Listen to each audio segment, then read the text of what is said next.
Hello, and welcome. I'm glad you're here with me. I am Dan, your friendly fishmonger at dansfish.com. We do this every Wednesday at 7 p.m. Mountain Time. That's 9 Eastern, for those that don't know where the real mountains are. And glad to have you aboard. We're going to do what we do. We're going to do a shipment report. We're going to give a cool giveaway tonight. We have an awesome update about the website, and I'll talk to you a little bit about the experience over at GPAS, the Greater Portland Aquarium Society Fishtoberfest. Hopefully everyone isn't tired of Fishtoberfest videos. I won't spend a long time on that, but just some thoughts about it. Little recap, and then we'll get to your questions and your comments. So that's what we're going to do. We also have an import arriving tomorrow. It's in Los Angeles right now, getting its water changed, making sure everyone's in good shape, and it'll be here tomorrow morning. So excited about that. A lot going on.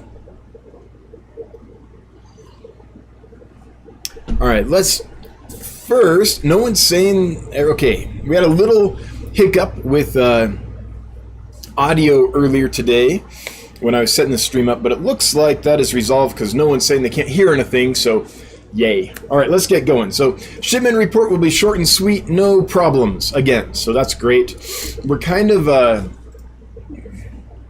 excuse me, I just had some spicy Mexican food, so my nose is going to run for about 5 minutes probably. my bald head might sweat. Yeah, so we're past that really tricky stage that we have at the end of summer and the kind of beginning of summer every year, where it's cold enough to need a heat pack in some areas, but not in others. And in some areas you need an ice pack, and it's just highly variable. So you're doing your best guesses, right? But every now and then you get it slightly wrong, or something goes sideways that you don't expect. Not much. It's never a ton, but it happens more during those, transition seasons than any other time of the year. But thankfully, we're out of that transition season, so things seem to be going strong with the shipping game. So no losses to report as far as I know. Liquid Zoo says, I'm looking good. Why, thank you, Liquid Zoo. Bubble shirt, yes, of course. So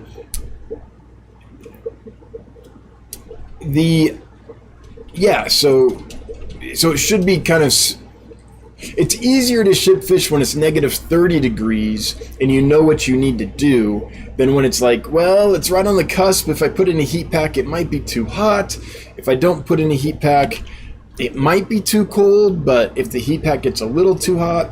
So what I try to do is, what generally works really well in those situations is, if I need a heat pack, I think, but I don't need it to like go full burn to its full heat, I'll just wrap it with some extra newspaper, just to not stop the flow of oxygen to the heat pack, but kind of slow down the transfer of oxygen and keep the heat from coming straight down. So that's how I kind of mitigate that.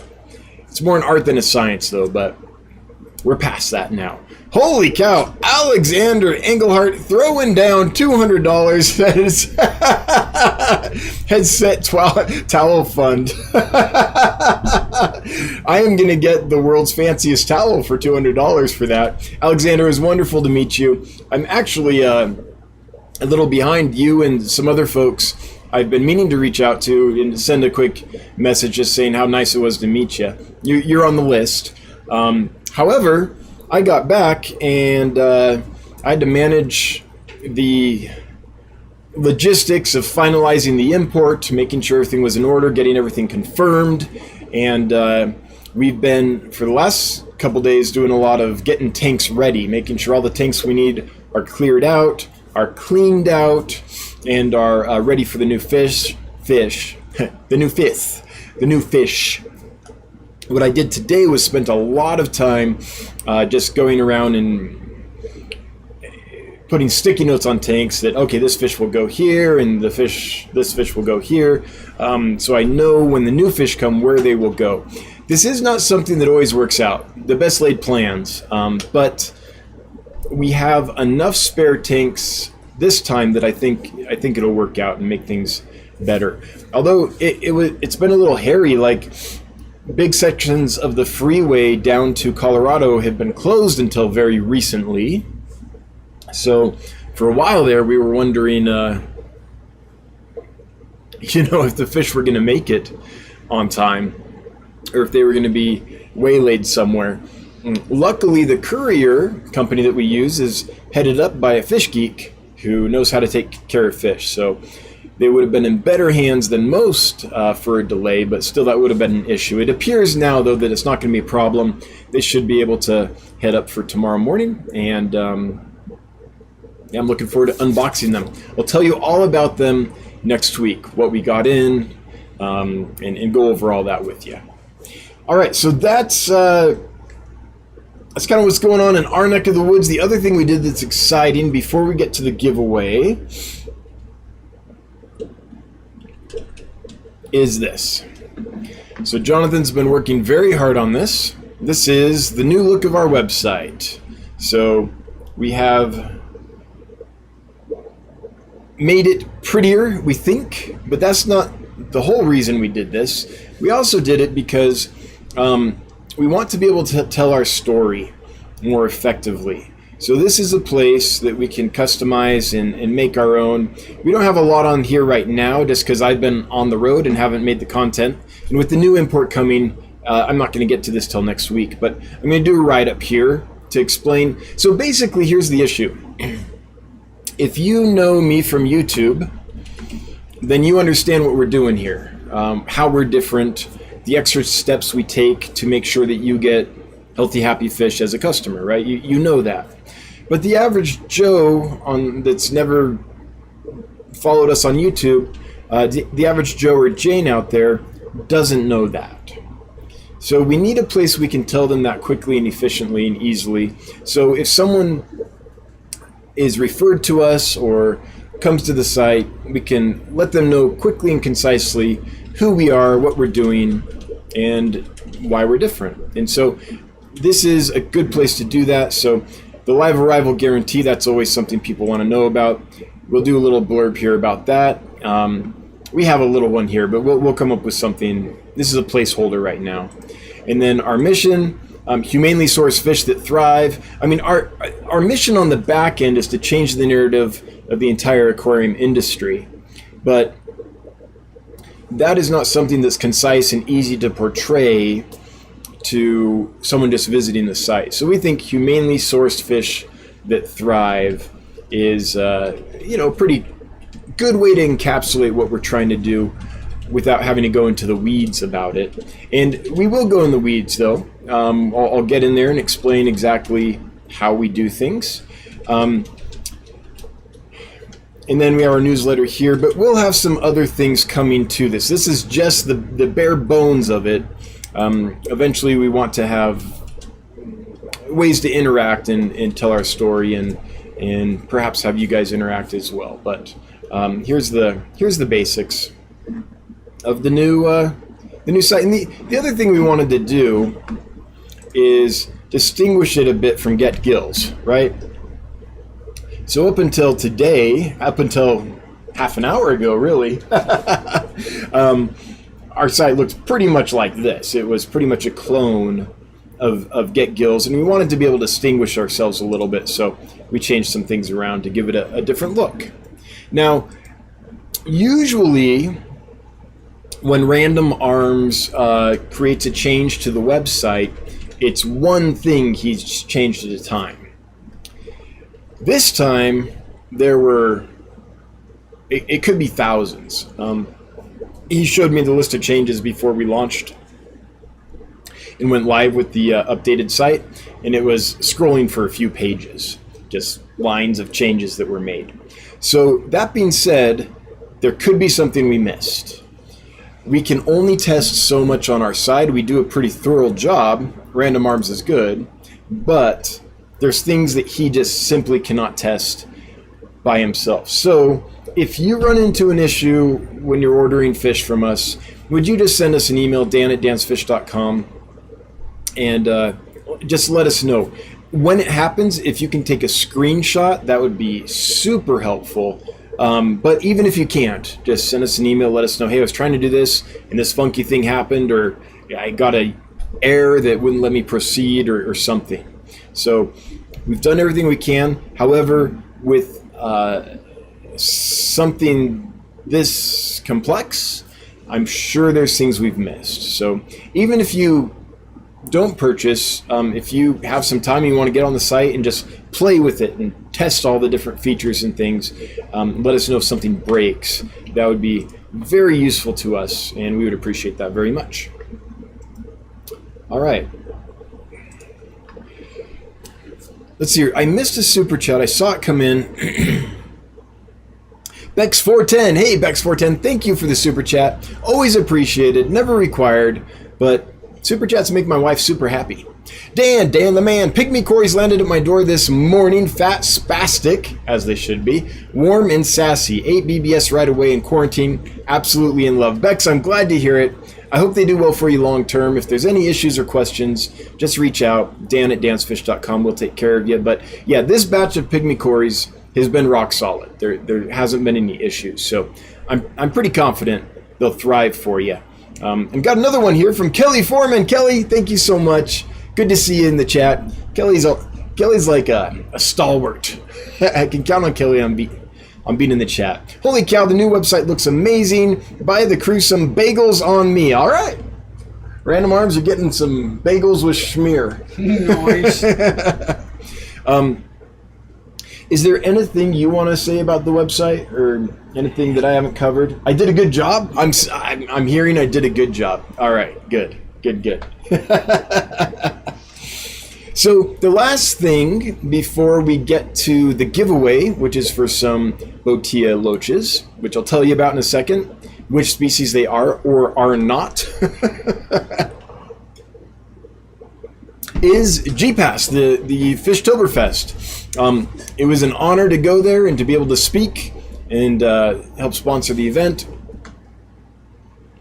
I had a blast. So for me, it was very successful. It's a very busy time here at Dance Fish, and when I was asked to do it, I was a little bit hesitant, because much as the fish geek in me would enjoy doing that, I didn't know if it was a good decision for the business.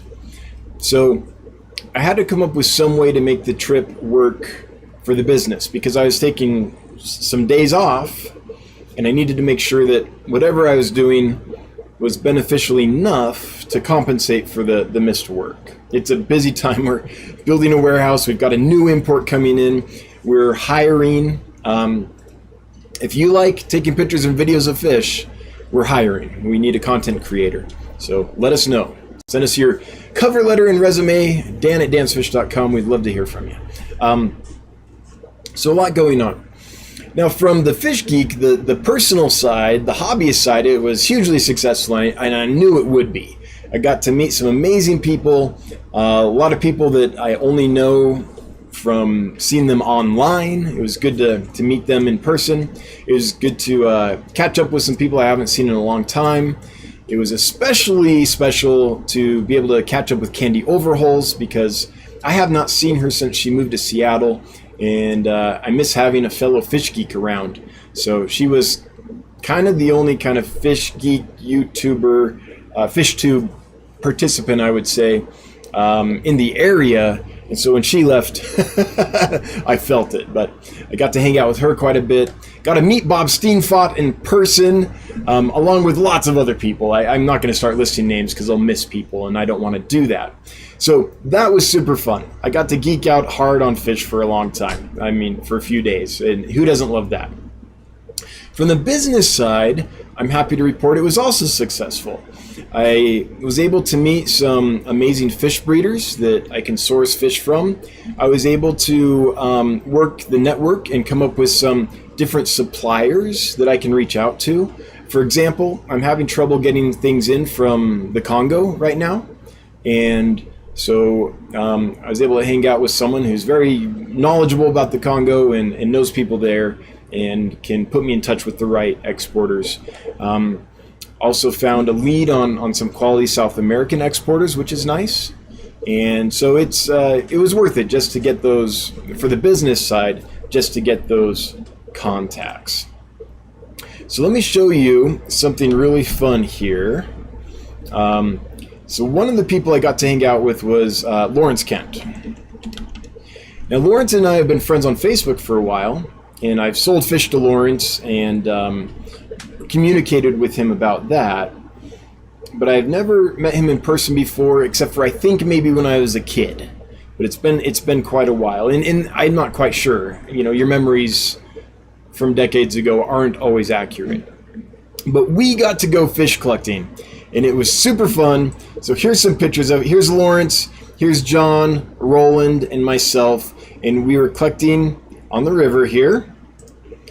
These are what we got. I was able to add about 9 new species to my collecting roster. What we're showing here is our target species. It's a killifish called Fundulus diaphanous, the banded killifish. Originally, these are from the Carolinas, but they've somehow ended up in Oregon, probably in bilge water.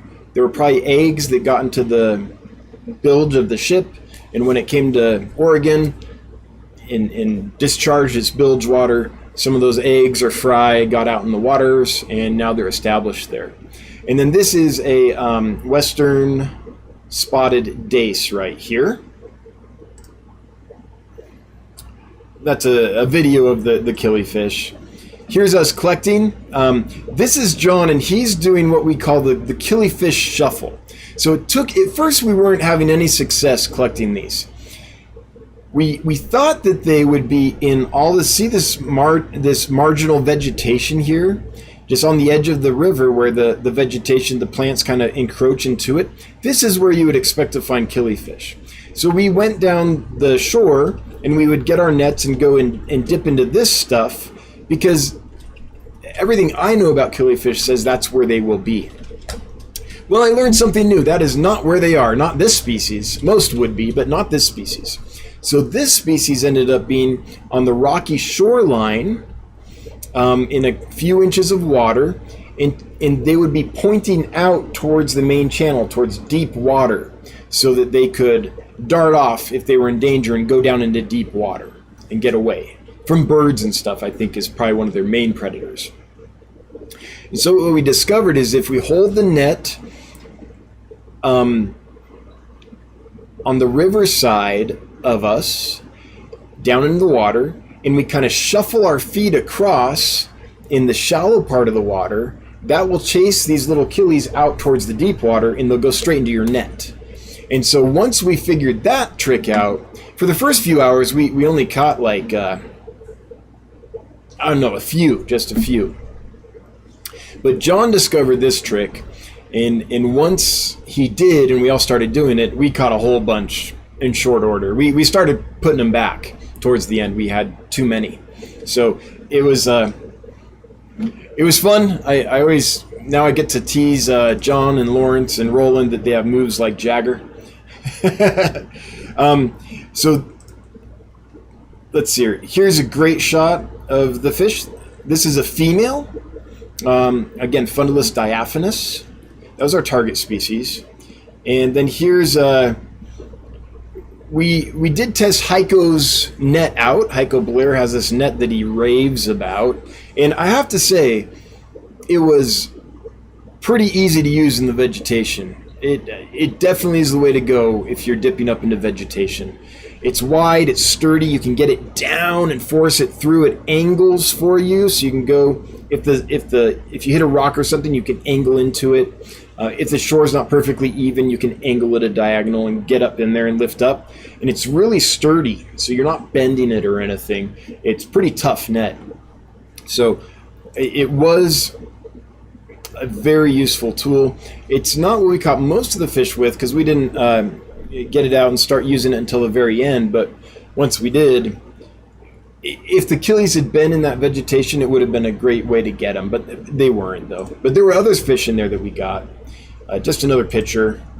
I think that's about it. So, but anyway, that collecting trip was so fun. Got to go collect with some cool people, see some cool fish, and I've never collected that fish before, so add it to my list. I also collected some sculpins that I hadn't had before, some bullhead catfish, bullheads, yeah, and some crawdads I'd never collected before, some crayfish, and oh geez, there was a couple other things that I'm not remembering at this time. So it was fun. It was fun. Okay, let's get to the...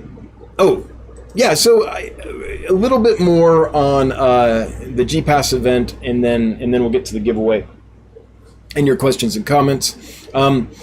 So ended up being good on all fronts. My heart was happy as just a hobbyist fish nerd, so personally it was very rewarding. And for the business side, I'm happy because I've already... there's a group of fish I would really like to get from one of the breeders out there, and they reached out today to see if to kind of help start the process of that. So in short order, I should be able to get some fish. I'm not going to say what they are now, but I think they'll blow your minds once we get them. So that was cool.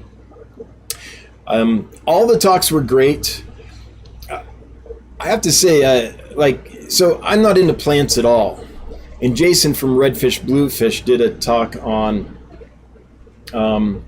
plants and on tissue culture, which I don't have any interest in, but he did a great job, and I found myself getting really interested. Like the process he described and how well he knew it, and he was able to dumb it down so someone like me could understand it. I was glued. I was fascinated the whole time. All the talks were great. Alex's talk was amazing. I kind of like history. I didn't know how much I would like the story of the aquarium hobby history, but the way he put that thing together was kind of brilliant. And I have to say, Alex blew my mind. I thought he did a great job. But they all did. Lucas did a fine job, of course, and the rest as well. Lawrence is just hilarious.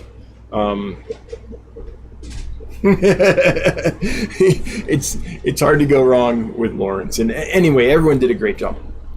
So I had fun. I thought it was a very successful event, especially for being the first one. There were a couple hiccups here and there, but nothing that, ruined the event or made it so people had a horrible time. So yeah, got to tour some fancy fish rooms and see some fish that I'd never seen before. Yeah, it was great.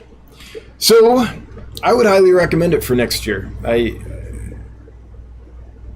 I didn't have much time to hang out in the vendor area, in the congregating area, because I like to go to the talks. So I went to every presentation.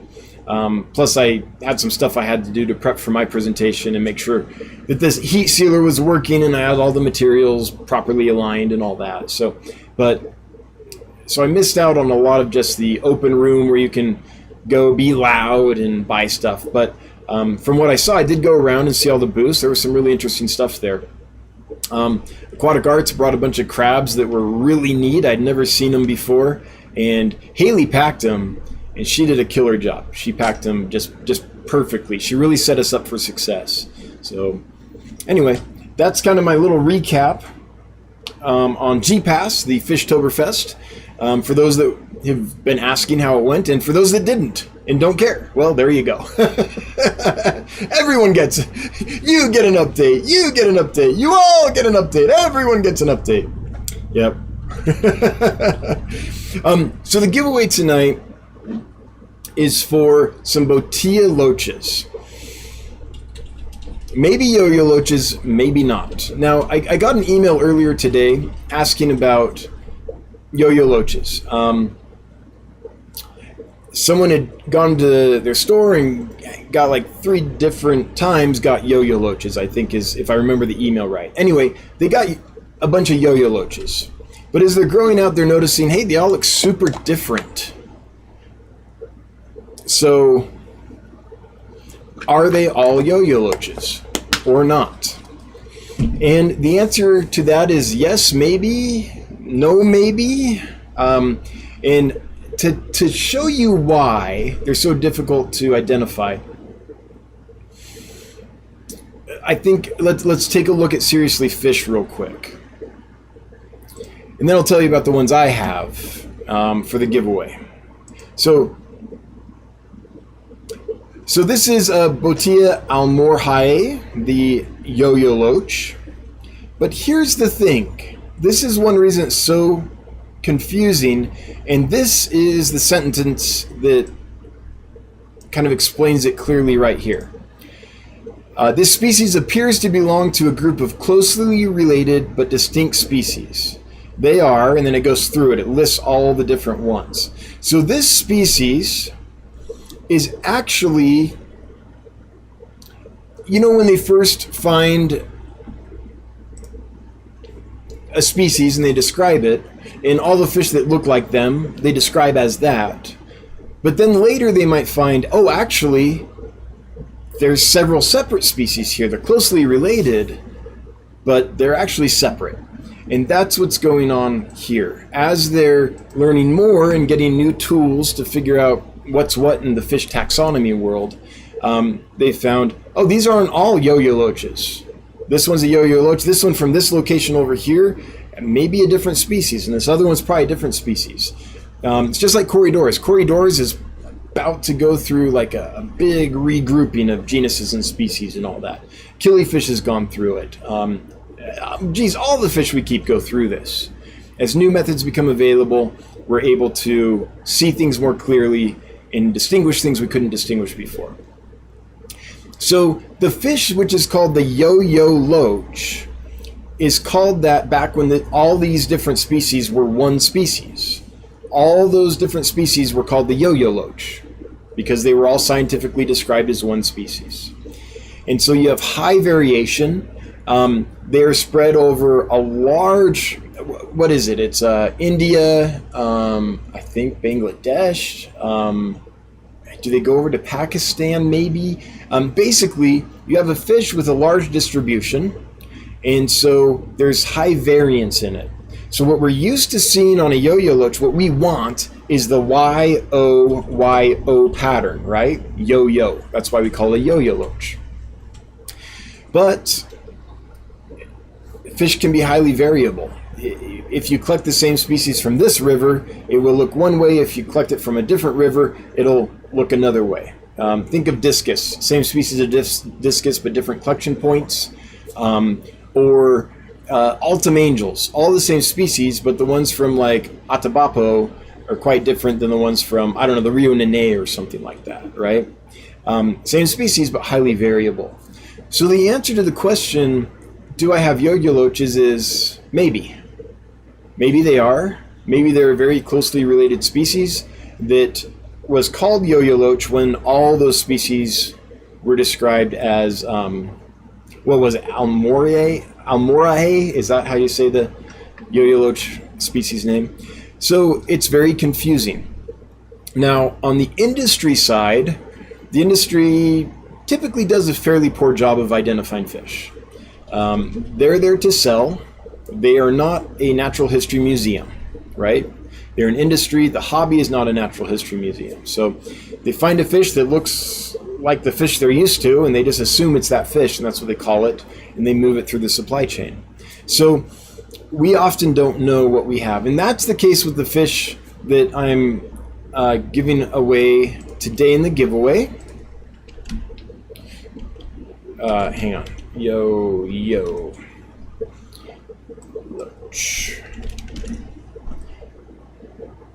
It's here. Oh, I think I took them down. That's why I can't find them. Hang on, I got to go in the back end to show you guys this. So I removed them from stock because I knew that I'd be giving them away, and I didn't want to sell them while I was trying to give them away. So this is the variance between them, right? They're highly variable. Some of them have more banded pattern. Some of them are much more disjointed on the pattern, more squiggly. Hang on, are you guys able to see this? Let me see if I can get in here nice and tight. Okay, hang on. There we go. A lot more squiggly. This one shows one with a banded pattern, one with a pattern with holes in it, one with a completely different pattern. So I don't know exactly what they are. Maybe they are all yo-yo loaches, because that's a variable species, or maybe they're closely related species. I'm honestly not sure. But they all act like yo-yo loaches. They all are more or less the same temperament as yo-yo loaches, about the same size as yo-yo loaches. So the giveaway is for, I'm calling them just Botia loaches. Similar to yo-yo loaches, or maybe yo-yo loaches. So I don't know how many people are going to be interested in that, but they're cool fish. They're pretty. They're fun to watch. They're not super aggressive. They don't get too big. They eat snails. You know, they're just as good as a yo-yo loach. And they might be yo-yo loaches. I started getting uncomfortable about selling them because I didn't know what to sell them as. So I thought this would make a perfect giveaway. Someone that likes loaches, isn't trying to breed them or anything, just wants some cool loaches in their tank, this would be good. So if you would like to win a group of them, I think I have 9 that I can send you. Then it's hashtag yo-yo. Hashtag YOYO will enter you into the drawing, and we'll draw that later tonight. So that's kind of the spiel on I'm sure a lot of you have had this experience where you went to buy a Botia type loach expecting one thing, and then as it grew out it turned into something and you were like, wow, what's that? It looks different than I expected. And it's because we don't know what it is. I mean, there might be some loach professor, some PhD out there who specializes in Botia loaches that if we sent the species to could identify them and all that, but that sounds like a whole lot of work and maybe quite a bit of expense. So they're cool loaches.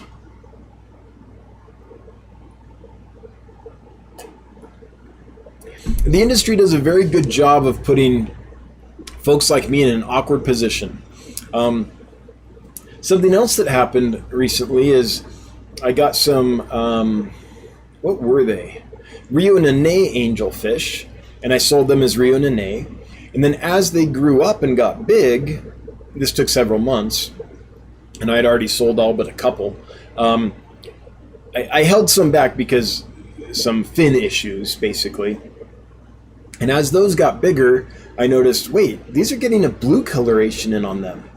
I don't think these are Rio Nenes, but how are you to know when you get a fish, you know, that's small and it's labeled as something?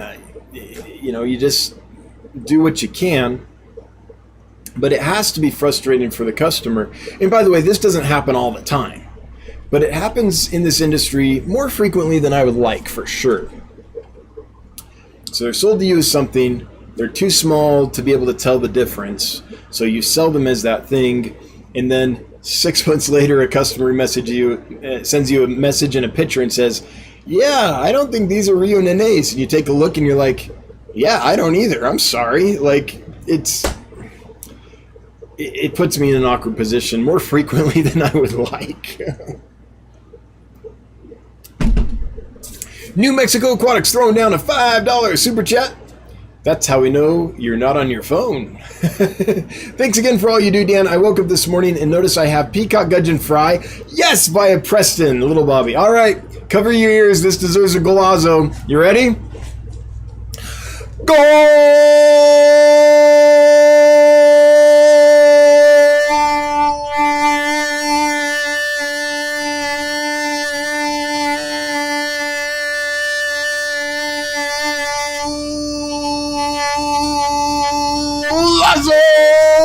Yes! Little Bobby, that's awesome. I'm so glad to hear that. It was time for a good golazo. I haven't done one in a while. We've got peacock gudgeon fry. Golazo time. Alrighty. That's it on my end. Let's get to your questions and comments. That's what's going on with me. Let's see what's going on with you. So, if you wouldn't mind leaving when you leave a question or comment, making it at Dan's Fish so that when I see it, it's bright orange. See this bright orange amidst this sea of black? That's what I look for when I'm scrolling down. Oh, it's going to jump. Oh, geez. You see that? Now it won't let me go up and see those previous things. Anyway. Oh, shoot. There were so many good questions and comments up top, and I can't remember what they were. So the first one I can see is Paul Soltero, right here. Says, you had so much fun at Fishtoberfest. Are you thinking about going to the Louisville Triple Crown Convention next summer? Right? So if you left a question or comment before that, please feel free to leave it again, because at this point chat has jumped and cut that off and I can't see what anyone left because I gabbed on for 36 minutes.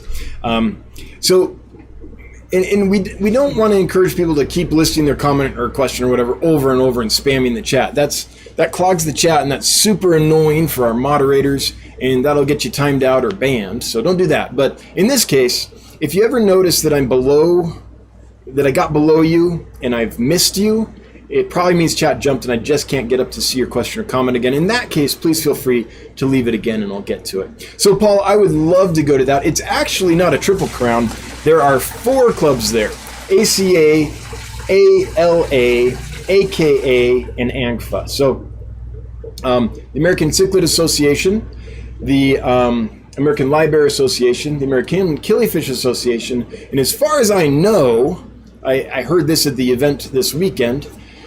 I could be wrong, but a reliable source in my book, the Rainbow Fish folks will be there as well. So if I'm wrong about that, someone correct me, but yes, I would love to go. I'm going to have to get with the team. We're going to have to see if we can leverage that into something that will be beneficial to the business with where we're at in the business to make it work. It's hard to justify spending money that investors have put into the company on fun trips, right? That's hard to justify. So if I'm to do it, I have to make sure that the benefits to the business will be commensurate with the expenditures of time and treasure that it takes to do the event. I'm not sure that's true.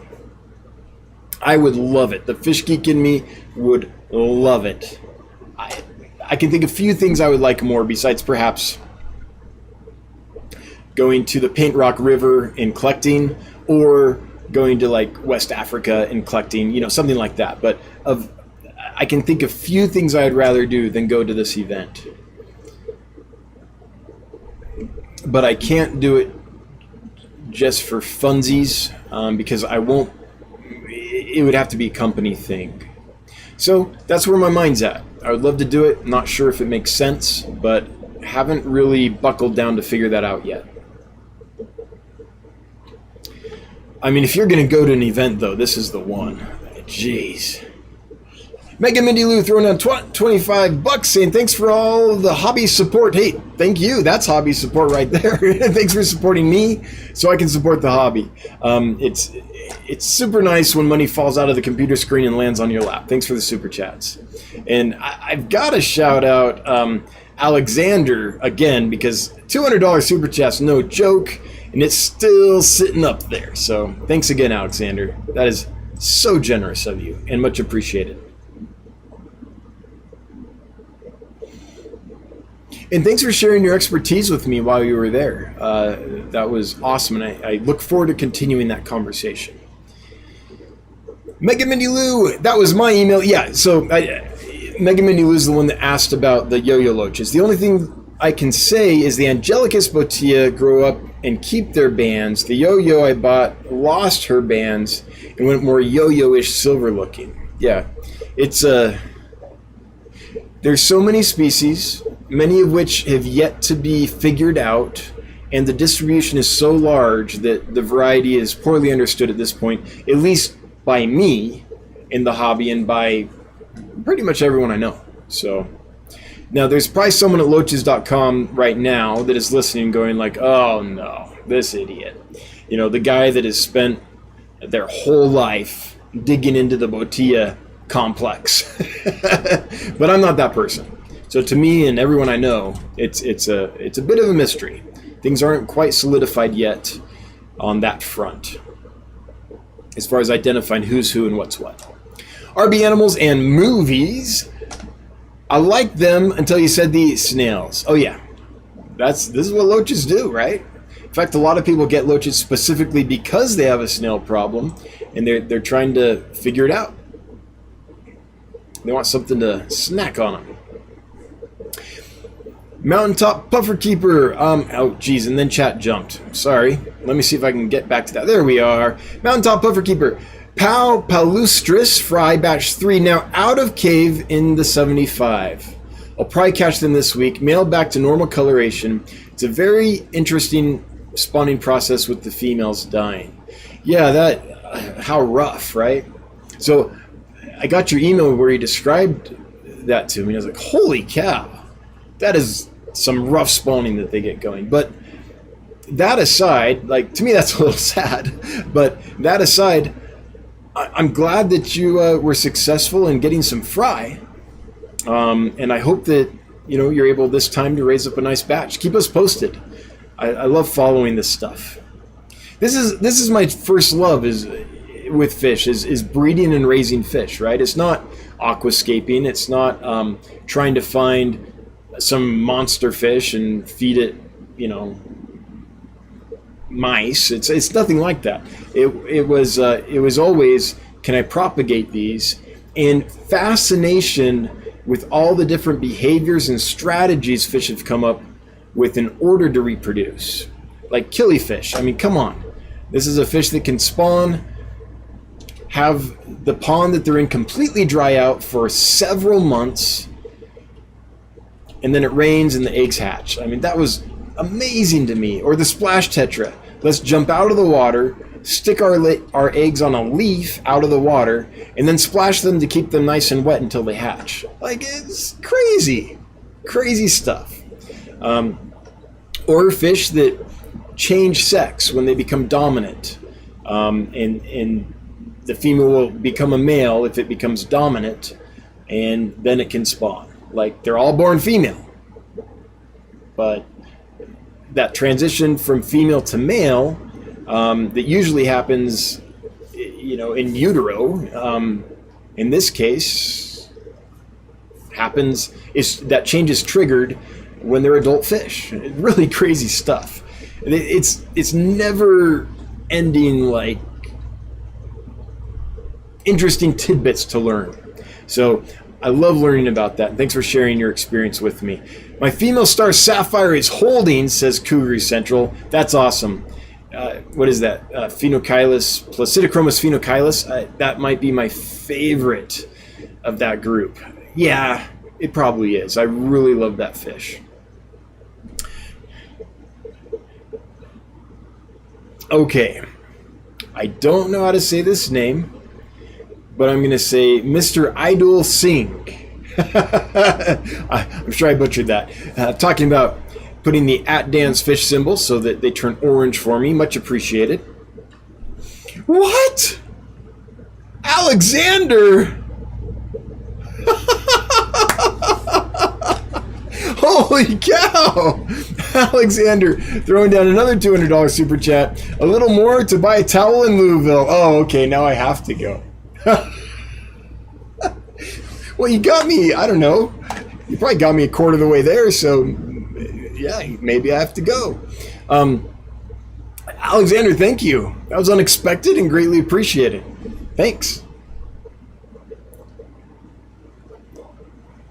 So Alexander has a skill set that I'm not going to go in detail on just because that's his personal business, but that I find very valuable to what I'm trying to do. And so he was able to, we were able to put our brains together and talk it through, and we're going to continue that conversation. So I feel like I should be paying Alexander his consulting fee, but instead he's paying me his consulting fee, I guess. So thank you. The world's topsy-turvy, and I love it. Bentley Pasco, it was a blast getting to chat with you. Yeah, I got to meet Bentley in person, and lots of others. Again, I don't want to go into a list because I'll forget someone and hurt their feelings, but Bentley is someone that I've been wanting to meet for a long time. Bentley's been super helpful behind the scenes and helped me out with lots of things. And we have future plans to do more together. And so it's great to... There ain't nobody like Bentley. Just nicest guy you can imagine and smart as a whip. It was great to chat with you at Fishtoberfest. I look forward to the next time we get to hang out. Yeah, me as well, Bentley, for sure. And, you know, it was such a whirlwind that the folks I did get to hang out with, it was less time than you would like, right? The real hangout time was like while we were collecting. We spent 6 hours on that river trying to get some fish, and then I think it was an hour drive each way. So you're talking about 8 hours with 4 people together. So those folks I got to know pretty darn well. And some other folks as well. But in general, at the event itself, that went super fast. Crown Tail Half Moon, sir, I have a question for you. A question. If you use a UV filter on your storage tank with something extracts prior to doing water changes, will the UV destroy the properties of the... What is an IAL extract? I don't know the answer to that question. I'm pretty familiar with UV and its effectiveness against different pathogens because I've had to learn that in order to help work with the engineers to figure out the best equipment to put in the new fish warehouse that we're building to help sterilize things. So that bit I'm familiar with, but I don't know like what non-living things UV will destroy. I mean, I know there's some medications, levamisole, for instance, that break down when exposed to UV light. In fact, several chemical compounds, several antibiotics and things do. But I don't know what an IAL extract is. I probably should. What's that? Indian almond leaves. Oh, Indian almond leaves. Oh, okay. Yeah. I don't know. I kind of doubt it. I don't think UV is going to destroy tannin-like substances. And it's really only effective against things that are small enough that its light can actually penetrate through fully. So I'm not sure about that, but I don't think... I'd be very surprised to learn that UV light removes the black out of black water. Let me put it that way. Now, someone here, if you're running a blackwater tank or a heavily tannin tank, and you have UV on it and you have some actual experience with that, would you chime in and let us know? I don't know, but my guess is blackwater's blackwater even when exposed to UV light. That's my guess. Mark, will Pseudomuga luminatus and furcatus hybridize? I don't know, I've never tried it. If they did, I think their babies would look so different from both that they'd probably be pretty easy to pinpoint, but I don't know if they will or will not. I will say I think it's perfectly fine to keep those two species together, provided they're more or less the same size when they first go into the tank and kind of grow up together. And if all you're trying to do is have a beautiful display, then it doesn't really matter if they hybridize because, you know, you're not keeping the babies. But I'd be surprised if they couldn't hybridize. But I've never tried it or read an article where someone did. Voyanizer! What is the difference between Histrionica loach and yo-yo loach? Is it the same fish, just different regions? No, they're two different species. One is Botia histrionica. So it is a different species. The golden Burmese loach, I think, is what histrionica's common name is, something like that. Besides that, they're pretty similar in size and temperament, in looks. I mean, there's little differences, but they're fairly similar fish. Orange Cones, will you tell me if I get hatchet fry? Will you yell for me? Oh, I was like, will you tell me if I get hatchet fry? I'm like, how would I know? Will you yell for me if I get hatchet fry? I can neither confirm nor deny if I would do that. Galazos just have to happen on the spur of the moment. It's not something that... Yeah, it's just, first off, how's my throat feeling? How tired am I? What mood am I in? And what triggers it? A galazo is almost an involuntary reaction. I have no control over the galazo. But I do hope that you are successful with the hatchet fry, and I do think of you fondly every time I use the orange mug you sent me to commemorate the first time I reached the bottom of the chat. I think it was February 3rd, 2020. Thank you so much for that. New Mexico Aquatics, do you have any experience with tiger teddies? Do you have any pointers? I don't, little Bobby. I know you got some and that you're liking them. That's a fish I have never kept. In fact, I've only seen it alive like once or twice in someone's tanks. So I'm quite unfamiliar with it, except for to know how beautiful it is. Super beautiful fish.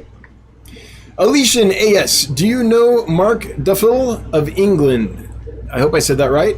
Loach expert breeder, perhaps contact him through Facebook. He may be able to ID. Mark must be that guy that I'm talking about, the guy that knows everything about loaches. Thanks for the suggestion, Alicia. I was unaware of Mark, unless he's one of the authors of the Loach book. The back of my mind is tingling, like, no, you do know Mark, but I don't know him personally, no. Crown Tail Half Moon, could you share briefly what your plant care requirements and ferts used? Also names. I can share the plant care and ferts that I do very briefly. No care, no ferts. I'm not a plant guy. I have like some water sprite, some java moss, some java fern, and that's all I have in my tanks, except for a few things here like Pogostemus stellatus octopus and some dwarf sag here. In a sword plant, right? But honestly, I do nothing. I just have shop lights on them, like LED shop lights, and I don't fertilize them. I don't do anything. So I'm not giving you much help there. I'm not a big plant guy. I'm as low tech as it gets, and if a plant just doesn't live in my tanks by itself, they're not the ones that stay, I guess. So Crown Tail, I'd like to help you out, but I'm such a neophyte at plants, I would steer you wrong. It would be like a kindergartner trying to describe, fusion to you. That's how I would be trying to describe detailed plant care to you. Rico Stan, Gary Lang did say the bowheads will be there. Yeah, I thought so. Good, yes. So it's not just cichlids, live bears, and killifish anymore. It's also rainbows. Oh, it'd be so fun. Catch up with all the old killifish nerds I haven't seen forever. It would be a delight. And I love learning about rainbow fish because I'm fairly new to them, and I've learned a lot in the short time I've gotten into them, but there's people out there that know so much more than I do. Yeah. Marie Z saying, you have to go. I would like to, yeah. And we'll see. Okay, priorities. Get through this import, because that's going to be... Imports are great fun, and they're amazing. They're also a ton of work. Get through that. And that entails a lot. That's fish. That's caring for the fish. That's transitioning them to the foods that we feed. That's getting them comfortable in their new environment. That's labeling all the tanks. That's getting descriptions written for the website. That's getting pictures of them for the website. That's getting video if I can. That takes a lot. So that'll be a few weeks just doing that. After that,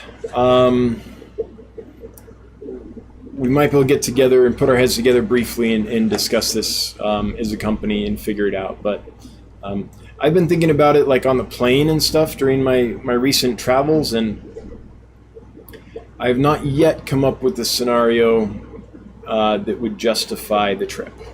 So that's where I'm at. I keep trying to, but I've also got to bring myself back to earth and be honest. So I'd say it's 50% right now. It's 50% chance one way or the other at the moment. Okay.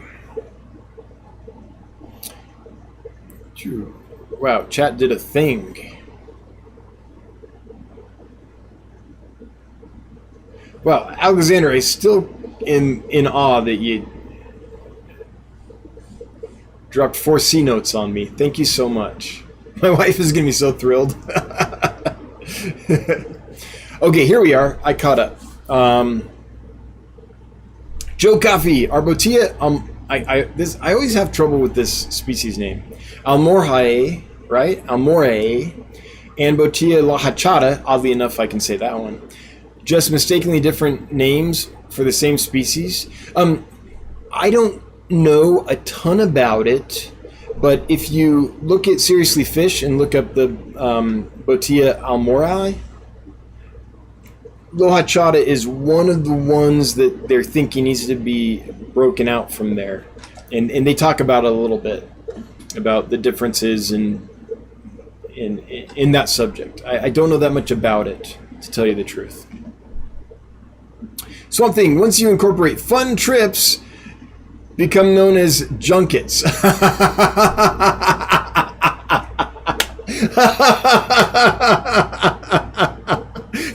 It's all in the lexicon, isn't it? Man, I have this junket I have to do. It's going to be a drag, but I guess I have to. That's too funny. JFK2, all 21 fish arrived Saturday and are all doing well so far. Thanks, Dan. Oh, you're welcome. I'm glad to hear it. Awesome. Yeah, so it was a pretty nerve-wracking experience shipping fish to Fishtoberfest, because I was literally giving a talk, a presentation and demonstration, really, on how to ship fish and how to do things certain ways and why I do things certain ways. I wasn't telling people you have to do this way. I was saying, here's some principles that need to be incorporated. Here's the way I incorporate those principles, but there's other ways to do it. I don't like being a demagogue, but I shipped a breeding group of banded gudgeons to the event, and part of the presentation was opening the box and sending it around, right? And it was like, man, if we don't do the shipping correctly, this is going to be not the time to have a mistake on shipping. When you're doing a presentation on shipping and you're actually showing the fish that you shipped, right? So it was a little bit nerve-wracking. It all went fine, though. And it was doubly nerve-wracking because the event was on Sunday, but there's no delivery service on Sunday, so we had to have them delivered Saturday, which means they were shipped out Friday. So they were bagged Thursday, shipped Friday, and did not get to their new home until Sunday night, right? They were at the event on Sunday. So, it was a little longer than they're usually in the bag, but everything went well, and they looked fantastic. Mandy did an exceptional job. Mandy, if you're listening, you're fantastic. We're glad we have you. So JFK, I'm glad that yours arrived on Saturday looking good, too. Paul Soltero, if you made business contacts at Portland this past weekend, I can't imagine the opportunities that will be available in Louisville. It's a good point. Good point. Geek Boy, throwing down $10 trip justification funds. So what is that? It's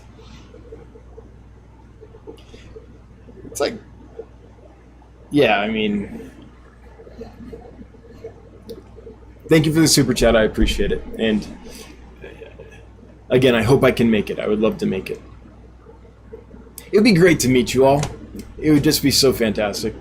One of the downsides of being out here in Wyoming, there's a lot of upside, but one of the downsides is, I don't have a Tennessee fish mafia out here. I am the fish mafia out here, Mountaintop Puffer Keeper reposted, oh yeah, I think, yeah, got that one. Where are we at? 7:59. We have 31 more minutes. All right, let's get to it. Time for a little refresher. Cheers. Everyone take a moment to wet your whistle.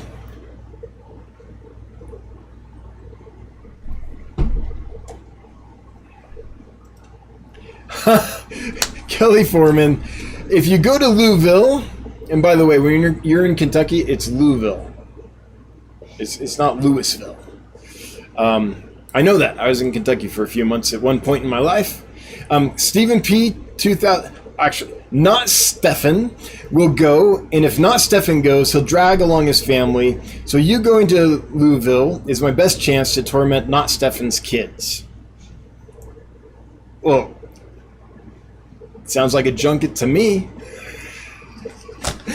Obviously, that will be good for the business, right? Random Arms, Kelly Foreman's tormenting not Stefan's kids. I mean, that'll benefit the business in all kinds of ways. Rosie says, my 2 pea puffers, in less than 1 day, they stopped eating, color washed out, swimming erratically, bumping into things, falling to the bottom of the tank, seem disoriented, parameters are fine, help. Rosie, I wish I had a silver bullet for you, but I don't know what's going on. It might be something that happened before you got the fish and is now presenting. If your parameters really are good, then, if you've checked ammonia, first thing, check ammonia and nitrites. I'm always constantly surprised. I've been doing this for a while, and I think I know what I'm doing sometimes, but I'm frequently reminded that I don't, because the fish will be having a problem, I'll be like, that's weird, and I'll check, and it's like, holy cow, I have ammonia? Like, this tank has been going for 4 years. How did ammonia, what happened? I didn't do anything to kill the cycle, right? So, I'm surprised at how often ammonia is the culprit in my tanks, or nitrite. Just something happened, and the balance is off. So, if that's not the case, and parameters are good, it could be one of just, I don't know, probably thousands of things, and I wouldn't know which one it is. I wish I could help you, but even an aquatic veterinarian could not help you with that much information. They'd have to be there and run tests and things. So I'm sorry I can't help. I hope the little guys pull through. I'm rooting for you, but I don't know how to help.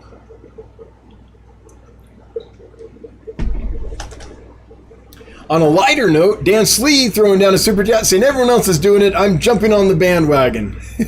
Thank you, Dan Slee. It's good to communicate with you this week. Hope things are going well for you. Crowntail Half Moon. Mr. Idol is Mrydle. Okay. Mrydle. Say it fast, then you pronounce it properly. All right, Mrydle. I don't know. I like the Mr. Idol. It's MR together. A white wedding. Mr. Idol. Peeps Lost Sheep. Do you have any recommendations on something to eat snails in a tank with shrimp? You mean eat snails but not eat shrimp? I mean, I think assassin snails would be a fairly safe option. Now, I haven't tried them with shrimp, so I could be totally wrong, but I think they'd have a hard time eating shrimp. How about coolie loaches? Coolie loaches don't get big enough that they would be able to tackle a full-grown, Neocaridina shrimp, and they would totally eat your snails. I mean, I'm picturing like pond snails, ram's horn snails, like small snails like that, not like giant Japanese trapdoor snails or something, right? So that's what I'm going to go with. They'll eat baby shrimp and stuff like that, but I don't think they're going to eat large adult shrimp. So, yeah, that's the one I'm going with. Indian almond leaves, yep. IAL. Oh, shoot, chat jumped, so I'm going there. Hang on, let's see here. Where was that? There it is. Michael Machos! What are those orange fish behind you? So glad you asked. Like, so glad. But for those that really are wondering, those are the gold denison barbs, or gold roseline sharks. Sahyadra denisoni. A-Train, any tips for successful cherry shrimp breeding? I have 10 in a 10-gallon tank to help clean up after guppy fry. The tank is heavily planted at 80 degrees Fahrenheit. For me, I don't have tons of experience with shrimp, but cherry shrimp I've done, and I'm doing right now, actually. I've got a whole bunch in this tank right here. And I've done them several times, so I'm comfortable answering this. For me, I just keep parameters steady, make sure that they have food and a lot of cover and a lot of surface area to graze. And after time, it might take a few months, but after time they'll settle in and start having babies. That's what I've noticed is just keep them steady, keep them happy, keep them fed, and that includes a lot of surface area, keeping them fed, and eventually they'll go. Sometimes it takes a few months though. So maybe patience, yeah. In 80 degrees, I mean, cherry shrimp are tough. They can take 80 degrees if the water's well oxygenated. That's not a problem for them. Dragon Layer Triple Crown isn't until July 2022. Oh, I know, but that's less than a year away. Like, that sounds like it's a ways out, but it's not. Like,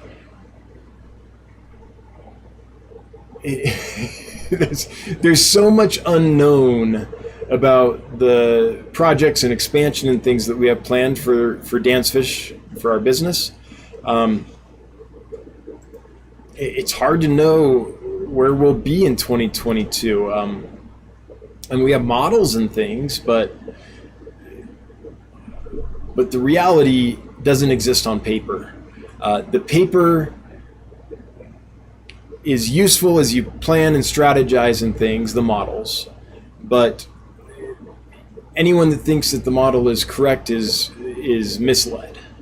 The model is as correct as you can make it, and it gives you the confidence to move forward, and it gives you the direction to lean into, and helps you strategize and prioritize as you lean forward, but it's wrong. So the reality is, in July of 2022, I don't know what's going to be going on, here at the business, and where we'll be, and is it going to be all hands on deck, like packing 24/7 just to keep up, or are we going to have just received a big new import because I can't not bring in an import and be like, well, I've got this event coming up, so I'm just going to not have inventory for a little while. Like that doesn't make any business sense. So it's hard for me to plan that far ahead in exactly what will be going on, that week in July in 2022 with how young the business is. Like, we're a startup and we're about to pour gas on our business plan and light it on fire as an accelerant, right? Like, not because it's bad and we want to throw it out, but we're about to accelerate this thing hugely and very suddenly. And it's going to be, we're going to be riding a bucking bronco for a little while. And so it's going to be a little unpredictable. Leo Contreras, waiting patiently for the Pleco shipment and might as well join the Super Chat train. Well, thank you so much, Leo. Always appreciated. Never required Super Chats, but we are a startup, so every little bit does help and is sincerely appreciated. Even $1 is thank you, So thanks to everyone who's Super Chatted. Cheers to you. And yeah, I can't wait to see the Pleco shipment too. I'm in the same boat. We'll let you know next week, on the live stream Wednesday of next week, what came in and what we have and all that stuff. So I was talking with the import hub in Los Angeles earlier today. I was like, man, I'm like a kid waiting for Christmas morning for this thing to get here. Can't wait to see what came in and how it is. Mystery Snail Guardians throws a box into the crowd. Yeah, I did. So part of the presentation is as I seal the bags up, then I throw them into the crowd to demonstrate how tough they are, and so people can feel them and all that. And I didn't throw the box of fish in the crowd, but I did say, here they are. Check them out. Everyone take a look. So everyone hefted them and, was able to see what it was like. And I actually forgot to mention during the presentation that those fish had been in the bag for 3 days. That would have been a good thing.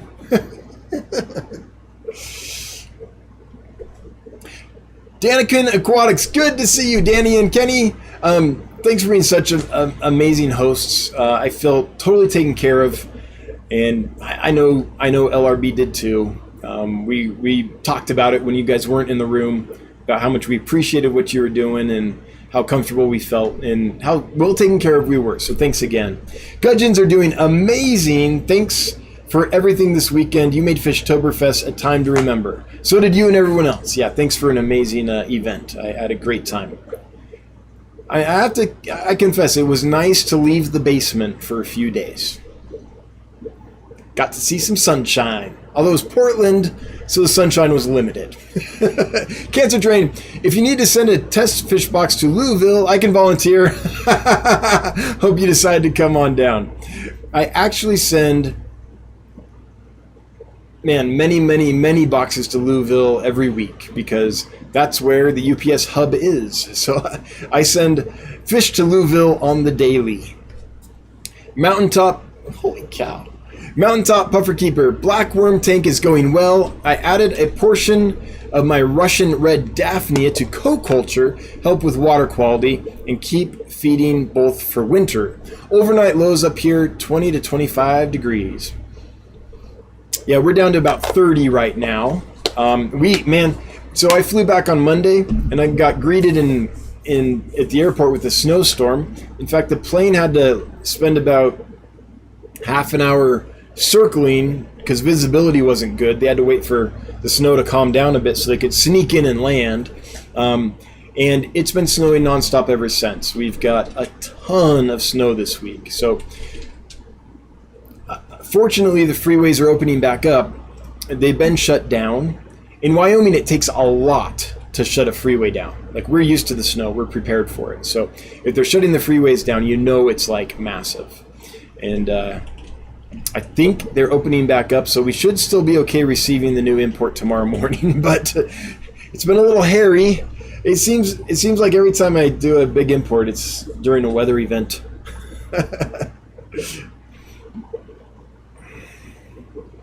Oh, Cancerine, it's Louisville. Well, all I know is it's not Louisville. I made that mistake. Louisville. As I remember, it was Louisville, not Louisville. They kind of skipped over the It's like Louisville. And there's more super chats coming in. Thanks so much, everybody. EM throwing down $2 Canadian. Hail the Lurker Nation. Yes, I agree. Hail the Lurker Nation. Natural Aquariums with a $5 super chat. Very nice meeting you at Fishtoberfest, Dan. You as well. I wish we'd had more time together, but it's great to meet you. I hope you're doing well. And Kelly's Aquatics and Exotics with a peach. Thanks, Bob. I appreciate it. I'm trying to like click on it so I can expand it or something. Can I do that? I can remove the moderator. I can hide user on this channel. Put the user in timeout. Remove a report. Well, I can't make the peach any bigger, but I can do all kinds of punitive things, but I can't do any peach expansion. Oh, you know what? This reminds me. I didn't take a moment to thank my moderators, and I should. They volunteer their time every week to make this stream smooth, and they do the hard work. They're keeping everything going and making sure everyone behaves and all that. So I just want to thank them for their hard work every week for making this stream work. And guys, treat them nice. If you don't, we'll just ban you right away. Like if you're a jerk to the mods, or if you're making their life miserable by spamming over and over after they've told you not to, any of that, it's just out of here. Volunteers don't need the gruff, right? It's just, we don't make life hard on volunteers because we need them to be happy and want to stay around. And if you're making their life hard, that puts my stream in jeopardy. So it's a no-brainer. So treat them nice, or they have my blessing and my encouragement to just banhammer you. All right. Let's see here. Chat jumped big time, so I am scrolling like a madman to try and... There we go. Crown tail half moon. Would Scuds destroy or eat aquatic plants? So they haven't destroyed my plants, and I put plants in there with them a lot. The plants that they, with the exception of mosses, they will absolutely destroy mosses. It takes them a long time. And perhaps if there was always like other food in there, like zucchini or something more yummy than moss, they wouldn't eat it. But I've noticed with Java moss at least, they'll chow down on it. And it takes a while because moss is tough and they prefer, I think, to eat other things. But they'll eventually eat it down till it's just a string with no like, I don't know what that is on moss. It's not leaves. But for the sake of describing it, those little, no fuzzies, just a string.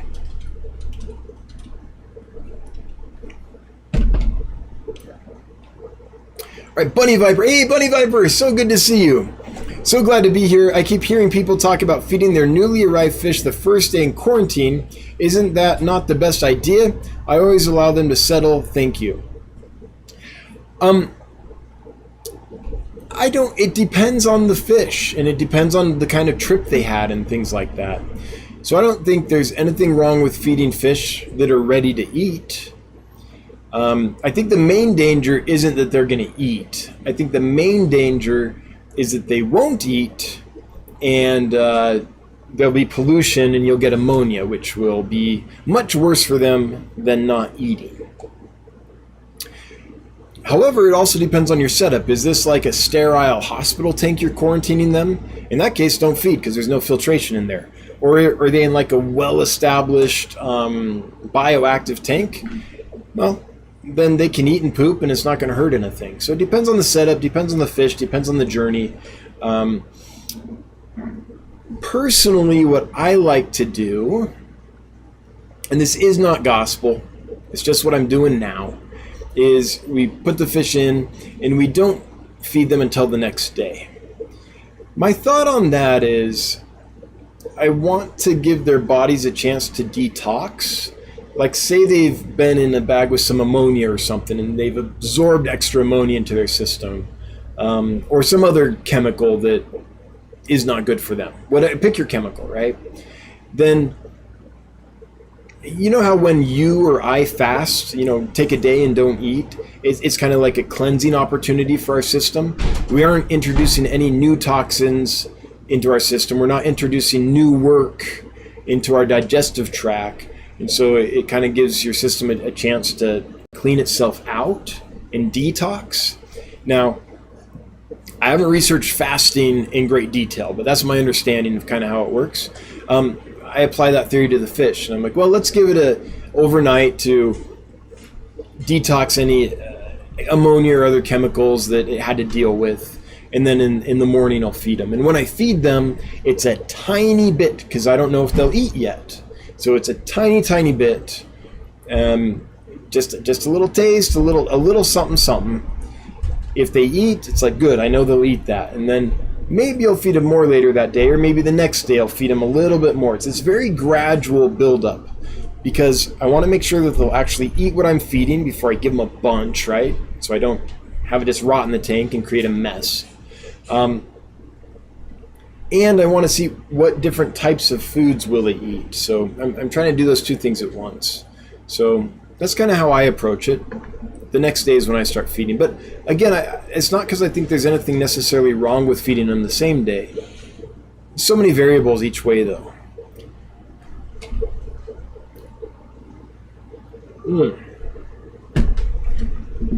Peeps lost sheep. For the snail problem in the tank with shrimp, I have 30 coolie loaches, 75 gallon, but they don't seem to go after the snails at all. Maybe because they're Malaysian trumpet snails. Oh, okay. Thank you. Yeah. Malaysian trumpet snails are tough little buggers, and it's hard to get to them. They'll dig down, they'll shut up, they'll close themselves off. So that makes sense to me. Yep. But I think like little ram's horn snails and pond snails, that's different with coolie loaches.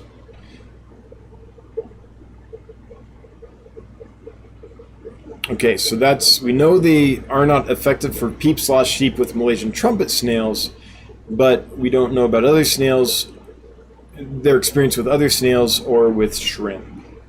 At least peep/sheep. Okay. Mega Mindy Lou, the neon gobies are the best. They love to hide, but when they are out, they are amazing. They are a beautiful fish.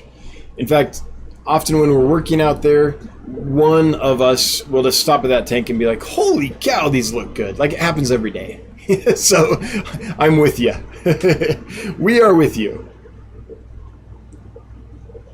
Hang on. I saw something from Cancer Train, I thought, but then chat jumped super much.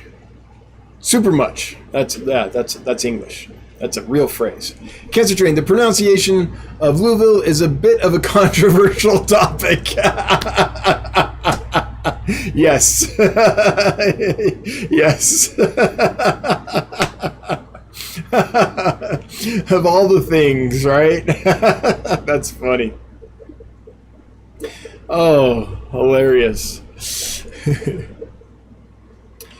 Chris Robertson, manners or banhammer? It's a good rule for life. Yeah, I mean, someone's got to teach the kids these days, right?